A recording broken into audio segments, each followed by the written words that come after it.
During the autumn of 1888, there occurred one of the most baffling crimes in the files of Scotland Yard. In the Whitechapel area of London's East End, women walked in fear of their lives. A wave of terror had been caused by an elusive murderer known as Jack the Ripper.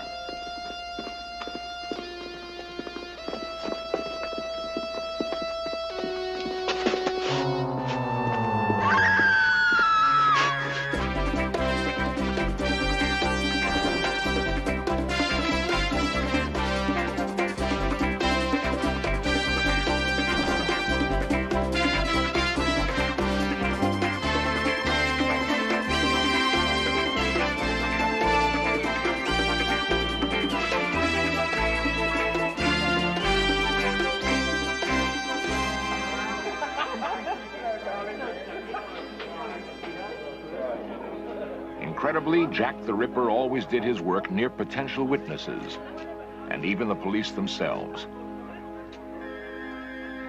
Why was he so bold? New evidence now indicates that his true identity became known to the authorities, but strangely, was to be kept a secret.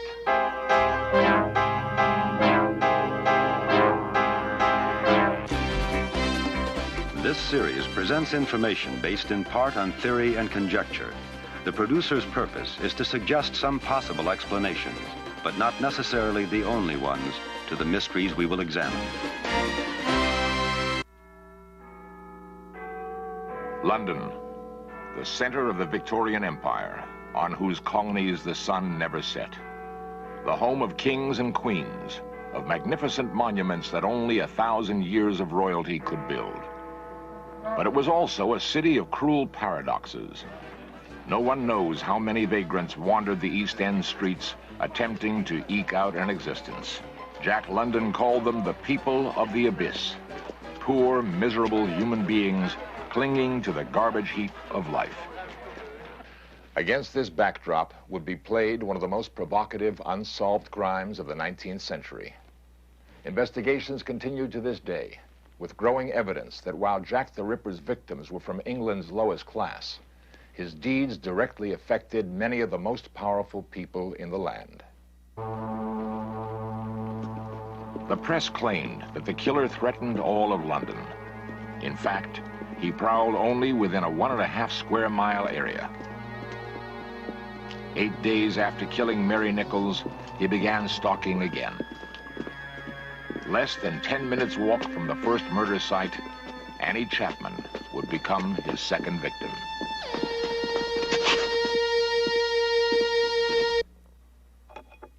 Somehow, the psychopathic needs of the killer were not being satisfied. He then etched himself in history by being the first murderer to send crazed, rambling notes to the press, taunting the police, chiding them, daring them to capture him. Dear boss, I keep on hearing the police have caught me, but they won't fix me just yet. I have laughed when they look so clever and talk about being on the right track. That joke about leather apron gave me real fits. My knife is so nice and sharp. I want to get to work right away if I get a chance. Keep this letter till I do a bit more work. Then give it out straight. Providing police with clues to his real identity became a game.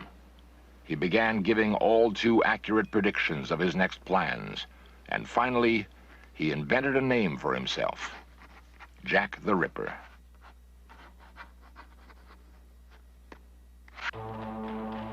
In the darkened alleys of the East End, Catherine Eddowes made her way home alone.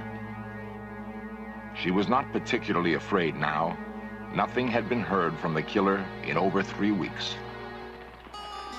There was no way she could know that on this night, Elizabeth Stride had already been murdered. But apparently, because the killer was dissatisfied by some aspect of the act, he needed to murder again.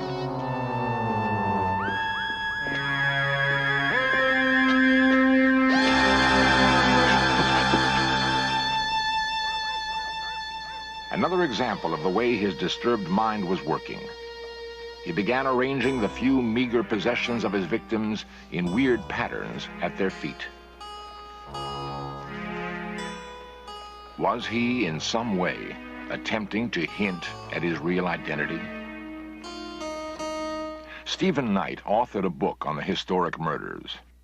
The greatest clue of all was the only clue to be left by Jack the Ripper, and this was a message chalked on a wall near the fourth murder, that of Catherine Eddowes. The hastily chalked message was cryptic and mysterious. Some believed it referred to a secret brotherhood called the Freemasons. It had a very weird effect in that the Chief Commissioner of the Metropolitan Police, Sir Charles Warren, as soon as he heard about the message, rushed to the East End and personally washed it off. This was incredible behavior. It was the only clue left by the Ripper, and he obliterated it. He never explained why. Sir Charles Warren was one of the most influential Freemasons in England.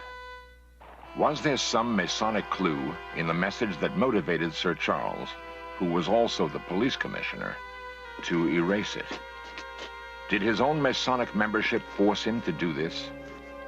Was it evidence of some sort of cover-up? Was Jack the Ripper a high-ranking Freemason? To find the answer, In Search of cameras would have to explore the world of English royalty.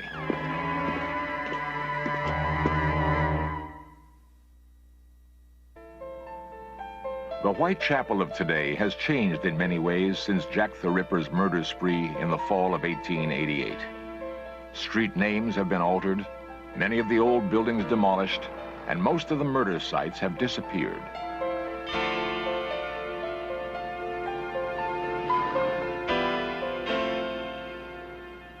The interest and fascination with Jack the Ripper lives on, however, despite the absence of most of the physical evidence, including files that were supposedly tucked safely away in the secure vaults of Scotland Yard.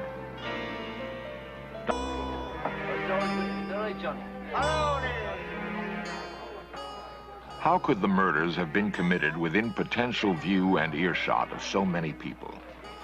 What made it possible for the killer to escape so easily, especially with the police on alert in Whitechapel?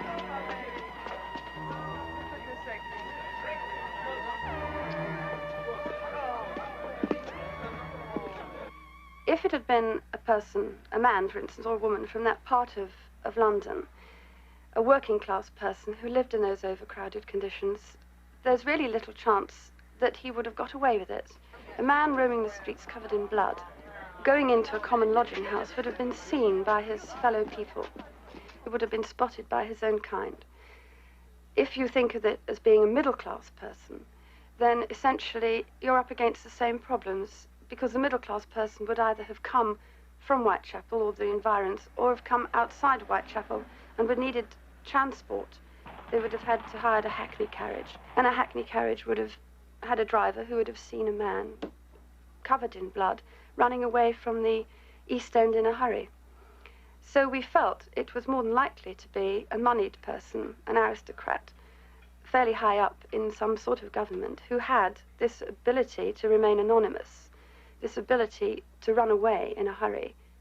And finally, the unstable Duke of Clarence, second in line to the throne, who was studying art in Whitechapel at the time of the crimes. Some theorize today that for the murderer to repeatedly escape, there probably was a conspiracy involving Buckingham Palace. Queen Victoria, the matriarch, the power of England, now sat on an uncertain throne, her monarchy shaken by disloyal colonies and scandals from within. Her eldest son, first in line to the throne, who would later become King Edward VII, had embarrassed the Queen with his less than discreet private life.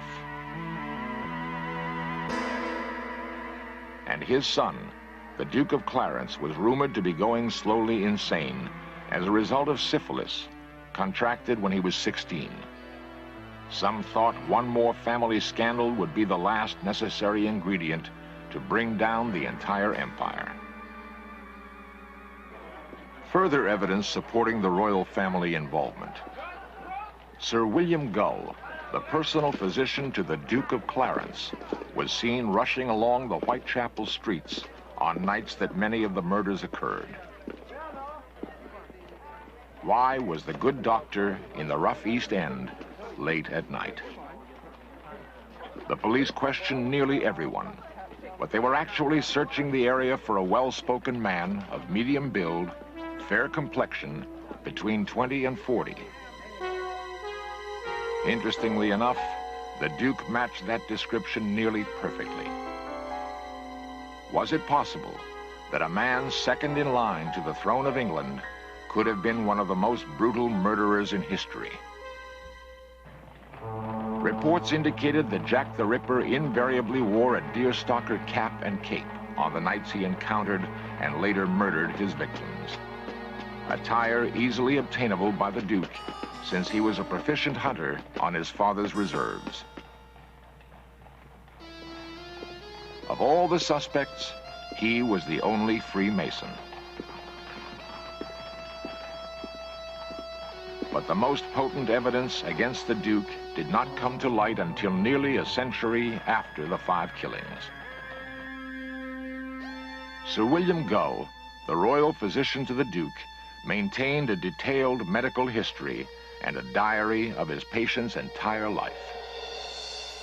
In 1970, the information they contained found its way to the eminent British physician and ranking Freemason, Dr. Thomas Stowell.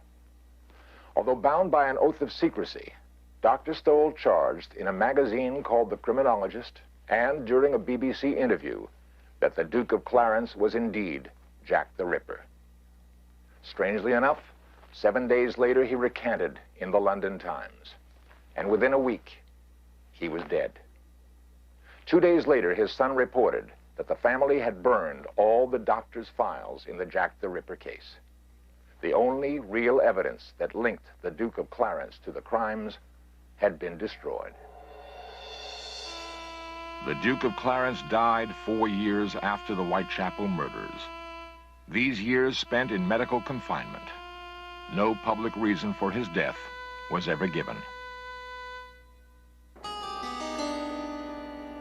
Today, Englishmen and foreigners alike might find it difficult to believe that the identity of Jack the Ripper was known and covered up for political reasons. Nevertheless, recent evidence suggests this theory of government conspiracy is not beyond the realm of possibility.